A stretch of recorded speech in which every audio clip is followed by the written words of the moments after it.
Cigarette డబ్బాలల్లా అట్టముక్కలు పెట్టి మోసం చేస్తున్నారన్న వార్తను ఇంతకు ముందే చెప్పుకున్నాం కదా. ఇది కూడా గాసంటి మోసం వార్తనేనోలా. ఇసొంటి వార్తను మనం ఇదివరకు చాలా మాటలనే చెప్పుకున్నాం. అయినా కూడా ఇవాళ మళ్ళా జరిగింది కాబట్టి మన జోర్దార్లకి పట్టుకొచ్చినాం. చాలు ఆశం చేయకుండా చూడుండ్రిగా.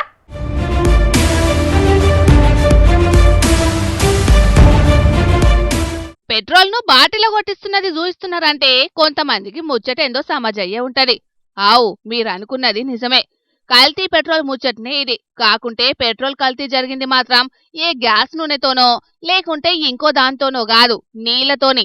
అవునోల్లా, మరి కావాలనే కల్తీ చేసిండ్రో లేకుంటే భారీ వర్షాలు జియంగా ఏదైనా ఎటమటమయ్యి కల్తీ అయిందో తెలియదు గాని మొత్తానికైతే నీళ్లు కలిసిన పెట్రోల్ జియంగా గీ అన్న మస్తు గోసపడ్డడట. అందుకే పెట్రోల్ ను బాటిల్లో పోయించి మరీ గిట్లా చెకింగ్ చేసిందన్నట్టు. రంగారెడ్డి జిల్లా ఇబ్రహీంపట్నంలున్న షేరిగూడలున్నది గీ పెట్రోల్ బంకు. నిన్న రాత్రి మహేష్ అనే ఈ అన్న కార్ల పెట్రోల్ పోయించుకున్నాడట. ఇగియాల కారు తీస్తే ఎంతకు షాల్గాలేదట. దీంతోని మెకానిక్ దగ్గరికి తీసుకుపోతే పెట్రోల్ ట్యాంకులకు నీళ్లు పోయి ఇంజన్ పాడైందని చెప్పినట. ఓష్ని అన్నాలం పాడుగాను, గిట్లెట్లా అయ్యనని మస్తు బాధపడ్డాడట.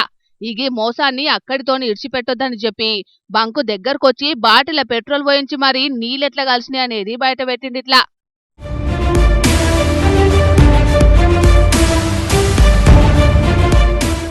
కానీ పెట్రోల్ బంక్ సిబ్బంది మాత్రం దీంట్లో నీళ్లు కలవలేదు, ఈ పెట్రోల్ నాణ్యమైనదేనని బుకాయించబట్టిరు.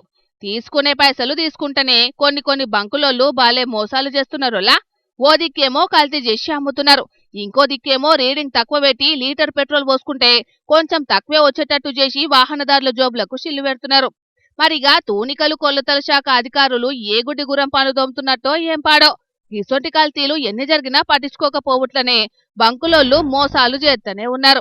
వాళ్ళు కాసులకు కక్కుర్తి పడితే మేం లక్షలకు లక్షలు పోసి కొన్న మా కార్లు బండ్లు పాడు కాబట్టేనని వాహనదారులు కోపానికి వస్తున్నారు. చూడాలి మరి ఈ ముచ్చట్ల అధికారులు ఏం చర్యలు తీసుకుంటారో.